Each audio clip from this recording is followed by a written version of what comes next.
तो जय श्री कृष्णा, जय सिया राम, जय श्री राधे राधे, जय श्री महाकाल। इस वीडियो में आपको श्रवण कराएंगे पिलक्ष द्वीप के पर्वतों का वर्णन। मणिकूट, वज्रकूट, इंद्रसेन, ज्योतिष्मान, सुपर्ण, हिरण्यष्ठिव और मेघमाल ये नाम पिलक्ष द्वीप के पर्वतों के हैं। इन नदियों के केवल जल का दर्शन और स्पर्श करने से बाकी प्रजा पवित्र हो जाती है, उसका सारा कल्मश घुल जाता है। इस पिलक्ष द्वीप में हंस, पतंग, ऊर्ध्वायन और शत्यंग नाम वाले 4 वर्ण रहते हैं। उनकी आयु 1000 वर्ष की होती है। देखने में ये बड़े ही विलक्षण प्रतीत होते हैं।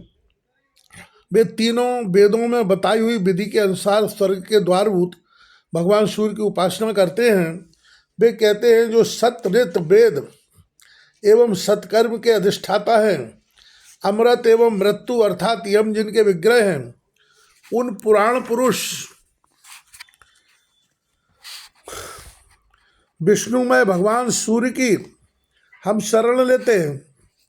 नारद, पिलक्ष आदि जो 5 द्वीप है, उन सब में जन्म लेने वाले प्राणी परिमित आयु, इंद्रिय शक्ति, बल, बुद्धि और पराक्रम के साथ उत्पन्न होते हैं।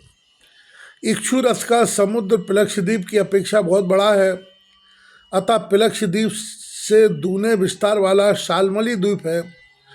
जितना लंबा चौड़ा यह शाल्मली द्वीप है, उतने ही आकार का वहाँ मदरा का समुद्र है, जिससे यह द्वीप घिर गया है।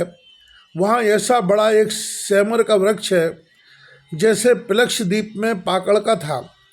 पक्षीराज महात्मा गरुड़ जी इस द्वीप में विराजते हैं।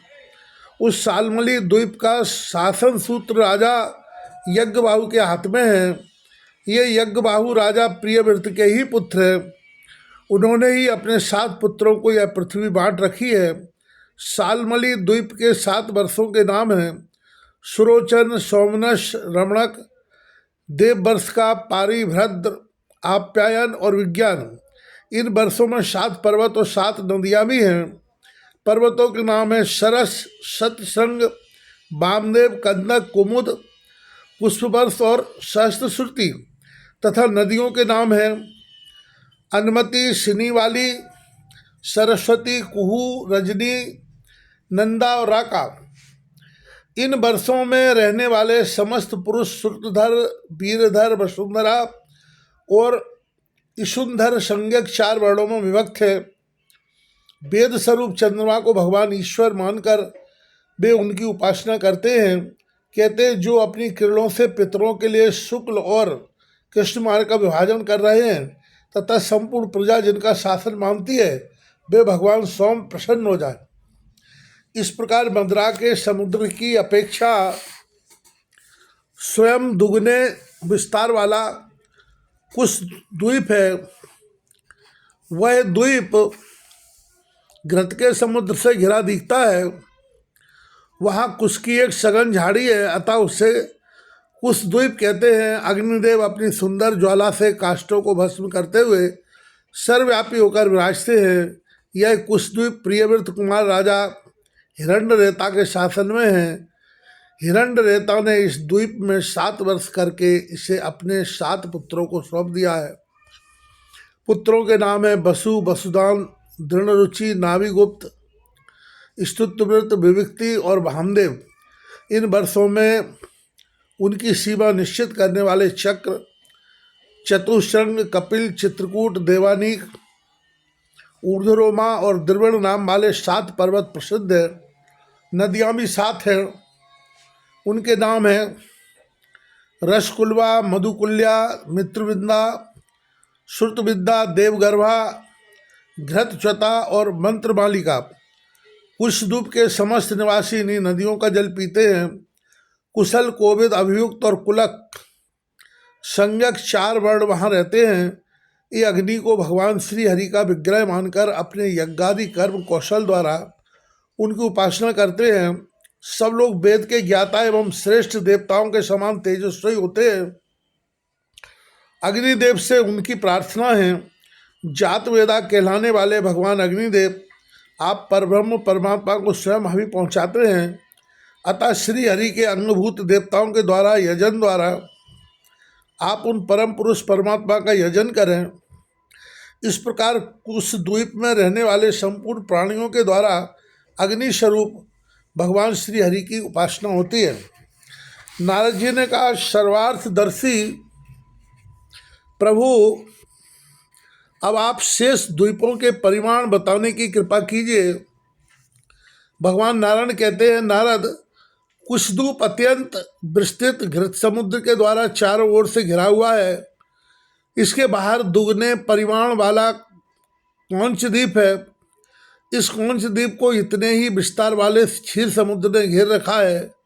यह वह द्वीप है जहाँ क्रौंच नामक पर्वत है। इस पर्वत के कारण ही इस द्वीप को क्रौंच द्वीप कहते हैं। प्राचीन समय की बात है, स्वामी कार्तिकेय की शक्ति से इसका पेट ही फट गया था। क्षीर समुद्र ने इसे खींचा और वरुण ने रक्षा की पर्याप्त व्यवस्था की, तब यह पुनः कायम हुआ। प्रियव्रत कुमार श्रीमान धृतपृष्ठ इस द्वीप के व्यवस्थापक थे। उन नरेश को अखिल जगत से सम्मान प्राप्त था। उन महाराज ने अपने द्वीप को 7 वर्षों में विभाजित किया और इनके पुत्रों की संख्या भी 7 थी। फिर घृतपृष्ठ की आज्ञा से एक एक पुत्र एक एक वर्ष का राजा बन गया। इस प्रकार पुत्रों को वर्षों की व्यवस्था में नियुक्त करके उन्होंने स्वयं भगवान श्री हरि की शरण ले ली। आम, मधुरूह, मेघपृष्ठ, सुधामक, भ्राजिष्ठ, लोहितार्ण और वनस्पति ये पुत्रों के नाम हैं। पर्वत और नदियाँ भी 7 ही हैं। पर्वतों के नाम हैं शुक्ल, वर्धमान, भोजन, उपबर्हण, नंद, नंदन और सर्तोभद्र। अभया, अमृतौधा, आरिका, तीर्थवती, भ्रतृवती, शुक्ला और पवित्रवती, इन नामों से नदियाँ विख्यात हैं। इन नदियों के पवित्र जल को चारों वर्ण के लोग पीते हैं। पुरुष, ऋषभ, द्रविड़ और देवक, इन 4 वर्णों के पुरुष वहाँ रहते हैं। उन पुरुषों के द्वारा जल के स्वामी वरुण देव की उपासना होती है। वे इस प्रकार प्रार्थना करते हैं, भगवान वरुण देव पुरुषोत्तम श्री हरि की कृपा से आपको असीम शक्ति प्राप्त है। भू, भुवा और स्वा, इन तीनों लोकों को आप पवित्र करते हैं। संपूर्ण कल्मशों को दूर कर देना आपका स्वभाव ही है। हम अपने शरीर से आपका स्पर्श करते हैं। आप हमें पवित्र करने की कृपा करें। इसे मंत्र मानकर जब भी करते हैं, फिर भांति भांति के स्तोत्रों के द्वारा स्तुति की जाती है। इस प्रकार क्षीर समुद्र से आगे शाकद्वीप है। 32 लाख योजन विस्तार वाला यह द्वीप क्षीर समुद्र के चारों ओर विस्तृत है। इसी के बराबर वहाँ मट्ठे का समुद्र है जिसने इसे घेर रखा है। इस विशिष्ट द्वीप में शाक नाम का एक बहुत बड़ा विशाल वृक्ष है। नारद इस वृक्ष के ही इस क्षेत्र का नाम शाक द्वीप पड़ गया। प्रियव्रत कुमार मेघातिथि इस द्वीप के राजा थे। उन्होंने 7 वर्षों में इस द्वीप का विभाजन कर दिया और अपने 7 पुत्रों को प्रत्येक वर्ष में नियुक्त करके स्वयं योग गति की प्राप्ति के लिए वन में चले गए। राजा मेधातिथि के पुत्रों के नाम हैं पुरोजव, मनोजव, पवमान, धूमानीक, चित्ररेख, बहुरूप और विश्वघ्रक। इसकी सीमा निश्चित करने वाले 7 पर्वत और 7 ही नदियाँ हैं। ईशान, उरु, श्रृंग, बलभद्र, सतकेसर, सहस्त्र, स्त्रोत, देवपाल और महासन, ये 7 पर्वत कहे गए हैं। 7 नदियों के नाम हैं अनघा, आयुर्दा, उभय स्पृष्टि, अपराजिता, पंचपदी, सहस्त्रश्रुति और निज धरती। उस वर्ष के सभी पुरुष महान प्रतापी होते हैं। इन पुरुषों के 4 वर्ण हैं, शत्रुव्रत, कृतुव्रत, दानव्रत और अनुव्रत। प्राणायाम करके भगवान वासुदेव की ये उपासना करते हैं।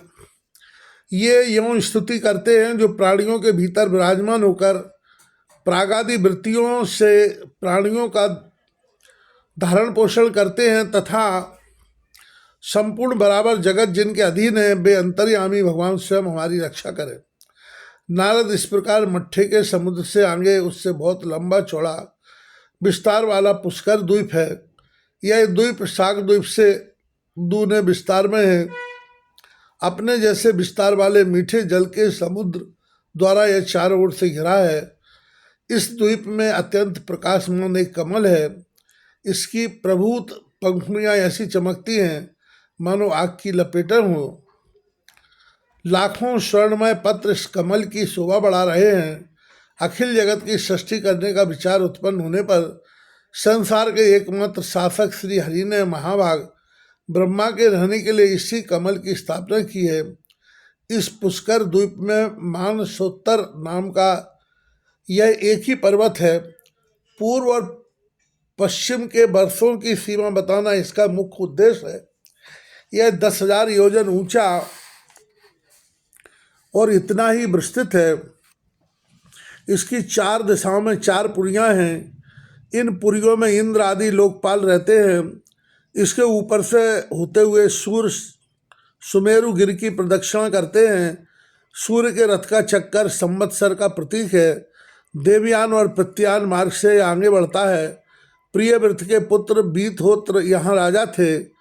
उन्होंने इस अपने द्वीप को 2 भागों में बांट दिया। इनके 2 पुत्र थे, दोनों को क्रमशः 2 वर्षों में रहने की आज्ञा दे दी। पुत्रों के नाम है रमण और धातकी। ये 2 राजकुमार दोनों वर्षों में शासन करते हैं। स्वयं बीतहोत्र अपने बड़े भाइयों के समान भगवान श्री हरि के परम उपासक बन गए। इस लोक में रहने वाले पुरुष ब्रह्मा को साक्षात परब्रह्म परमेश्वर का स्वरूप मानकर उनकी उपासना करते हैं। सकाम कर्म के द्वारा श्री हरि की आराधना करते हुए वे यों कहते हैं, जो कर्ममय ब्रह्मा के साक्षात विग्रह जगत पूज एक एवं अद्वैत है तथा जिनका स्वरूप परम शांत है, उन भगवान ब्रह्मा को हमारा नमस्कार है।